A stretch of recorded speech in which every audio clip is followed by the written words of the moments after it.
அஸ்ஸலாமு அலைக்கும். Welcome to my channel. நம்ம சேனல் என்ன பார்க்க போகிறோம்னா குடல் கறி வறுவல். இந்த குடல் கறி வறுவல் எப்படி செய்யணும், ரொம்ப சூப்பராக இருக்கும், சுவையாக இருக்கும். எல்லா குழம்பும் சைடிஷாக சாப்பிட்றதுக்கு நல்லாயிருக்கும். ரொம்ப சுவையாக இருக்கும், ரொம்ப டேஸ்ட்டாக இருக்கும். குடல் விரும்பாதவங்க கூட விரும்பி சாப்பிடுவாங்க. ரொம்ப நல்லாயிருக்கும் இந்த வறுவல்.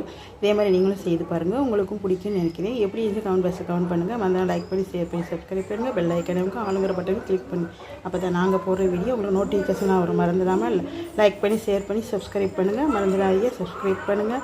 இப்போ நாங்கள் போடுற வீடியோ உங்களுக்கு நோட்டிஃபிகேஷனாக வரும். நீங்கள் மட்டும் பெரிய பெரிய லைக்கில் தான் இந்த வீடியோ செய்யலாம். அந்த லைக் பண்ணுவாங்க. வீடியோக்குள்ளே போகலாம். எப்படி செய்யணும்னு பார்க்கலாம். பாருங்கள், இந்த குடல் எடுத்து வச்சுருக்கேன் சுத்தம் பண்ணி. இந்த குடல் வறுவல் எப்படி செய்யணும்னு பார்க்கலாம் வாங்க. இதுக்கு பாருங்கள், பெரிய சைஸ் வெங்காயம், ஒரு 1.5 வெங்காயம், ஒரு தக்காளி, ஒரு 10 வரமிளகாய் பிச்சு வச்சுருக்கேன். வாங்க எப்படி செய்யணும்னு பார்க்கலாம். இப்போ அதுக்கு ஒரு குக்கர் எடுத்து வச்சுருக்கேன். இதில் எண்ணெய் சேர்த்துக்குவோம். தேவையான அளவு எண்ணெய் சேர்த்துக்குவோம். இப்போ தேவையான அளவு எண்ணெய் சேர்த்தாச்சு. இப்போ இதில் வெங்காயத்தை சேர்த்துக்கலாம்.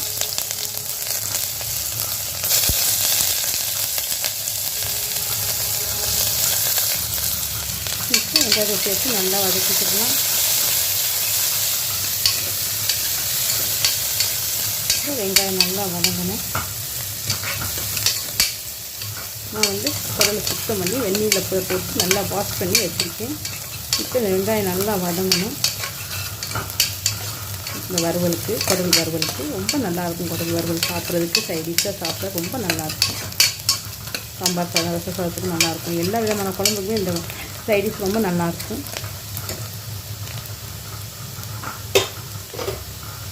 இப்போ இதில் நம்ம வரமிளகாயை சேர்த்துக்கலாம்.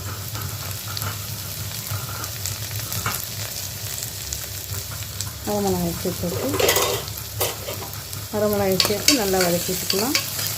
வரமிளகாயும் சேர்ந்து நல்லா வதங்கணும். இப்போ இதுவும் சேர்ந்து நல்லா வதங்கட்டும். இப்போ இந்த வெங்காயமும் மிளகாயும் நல்லா வதங்கிடுச்சு. இப்போ நம்ம எடுத்து வச்சுட்டு தக்காளியை சேர்த்துக்கலாம்.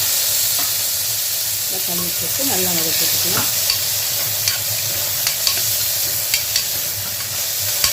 தக்காளி நல்லா வதங்கி வரணும். அப்போ தான் நல்லாயிருக்கும். ரெண்டு சேர்த்து நல்லா வதங்கி வரட்டும்.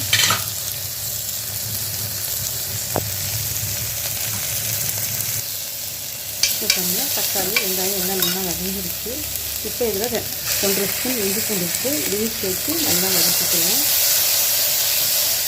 வாசனை போகிற வரையும் நல்லா வதக்கிக்கலாம். இப்போ நல்லா வாசனை போயிடுச்சு. இப்போ இதில் சும்மா அரை ஸ்பூன் மிளகாத்தூள் சேர்த்துக்கலாம். இப்போ இதில் நம்ம எடுத்து வச்சுட்டு அந்த குடலை சேர்த்துக்கலாம்.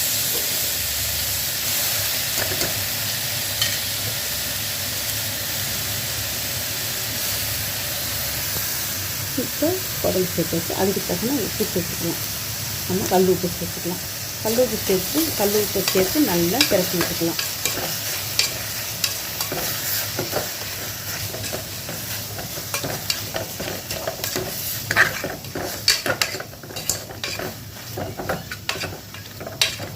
இப்போ இது நல்லா பிறண்டு நல்லா வெந்து வரணும். அது தண்ணி விடும், கொஞ்சம் தண்ணி விட்டு வெந்து வர்ற வரையும் வேகட்டும். கொஞ்சம் நேரம் வேகட்டும், பார்க்கலாம். இப்போ பாருங்கள், நல்லா வெந்துருச்சு. இப்போ இதில் தண்ணியெல்லாம் வச்சு வந்துச்சு. இப்போ தண்ணி சேர்த்துக்கலாம். தேவையான அளவு தண்ணி சேர்த்துக்கலாம். இப்போ தண்ணி சேர்த்தாச்சு. இப்போ குக்கர் மூடி போட்டு மூடிக்கலாம். இப்போ குக்கர் மூடி போட்டு மூடியாச்சு. குக்கர் விசில் வச்சுக்கலாம். இப்போ வச்சாச்சு. இது ஒரு 8 விசில் வரட்டும், பார்க்கலாம். இப்போ பாருங்கள், விசில் எல்லாம் போயிடுச்சு, ஆவியெல்லாம் போயிடுச்சு. இப்போ குக்கரை ஓப்பன் பண்ணி பார்க்கலாம். பாருங்கள் எப்படி இருக்குன்னு. சூப்பராக ரெடி ஆகிடுச்சு. குடல் ஜம்முன்னு ரெடி ஆகிடுச்சு. ஜம்மு ரெடி ஆகிடுச்சு. இப்போ இதை ஒரு சின்ன பாத்திரத்தில் மாற்றிக்கிடலாம். பாருங்கள், நல்லா வெந்துடுச்சு. இப்போ சின்ன பாத்திரத்தில் மாற்றிக்கிடுவோம். இப்போ பாருங்கள், ஒரு சின்ன பவுலில் சட்டியில் மாற்றியாச்சு. இப்போ ரொம்ப சூப்பராக ரெடி ஆகிடுச்சு. பாருங்கள், ஜம்முன்னு குடல். இப்போ இதில் நம்ம தேவையான அளவுக்கு கருவேப்பிலை சேர்த்துக்கலாம்.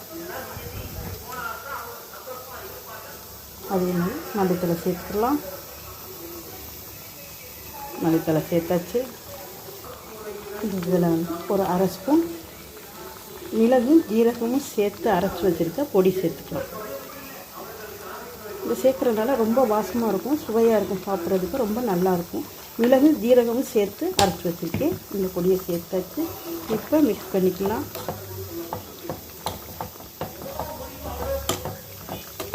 மிக்ஸ் பண்ணியாச்சு. இப்போ செத்தை சிம்மில் இருக்கட்டும், பார்க்கலாம். செத்தை சிம்மில் இருக்கட்டும், பார்க்கலாம். இப்போ பாருங்கள், ரொம்ப சூப்பராக ஜம்முன்னு ரெடி ஆகிடுச்சு பாருங்கள். குடல் கறி வறுவல் ரொம்ப நல்லாயிருக்கும். சைடிஷாக சாப்பிட்றதுக்கு எல்லா குழம்போட சாப்பிட்றதுக்கும் நல்லாயிருக்கும். மட்டன் குழம்போட சாப்பிட்றதுக்கு எல்லாத்தோடும் நல்லாயிருக்கும். சாம்பார் ரசம் எல்லாத்துக்கும் ரொம்ப சூப்பராக இருக்கும், எம்மியாக இருக்கும். மட்டன் வறுவல் பாருங்கள், ரொம்ப நல்லாயிருக்கும் சாப்பிட்றதுக்கு, ரொம்ப எம்மியாக இருக்கும். ரொம்ப சுவையாகவும் இருக்கும். இந்த வறுவல் சாப்பிட்றதுக்கு ரொம்ப நல்லாயிருக்கும். இதே மாதிரி நீங்களும் செய்து பாருங்கள். பிடிச்சி எப்படி இருந்துச்சுன்னு சொல்லி கண்டிப்பாக கமெண்ட் பண்ணுங்கள். மறந்துடாமல் கமெண்ட் பண்ணுங்கள். மறந்துடாமல் கமெண்ட் பண்ணுங்கள். லைக் பண்ணி ஷேர் பண்ணி சப்ஸ்கிரைப் பண்ணுங்கள். பெல் ஐக்கன் நமக்குங்க ஆளுங்கிற பட்டனை கிளிக் பண்ணுங்கள். அப்போ தான் நாங்கள் போடுற வீடியோ உங்களுக்கு நோட்டிஃபிகேஷனாக வரும். எங்களுக்கும் ஒரு மோட்டிவேஷனாக இருக்கும். மறந்துடாமல் லைக் பண்ணி ஷேர் பண்ணி கமெண்ட் பண்ணுங்கள். மறந்துடாதீங்க, லைக் பண்ணுங்கள். மறந்துடாமல் ப்ளீஸ் சப்ஸ்கிரைப் பண்ணுங்கள். இந்த வீடியோ தான். அடுத்த வீடியோ ஒரு இன்ட்ரெஸ்டிங்கான வீடியோவில் சந்திப்போம். பாய்.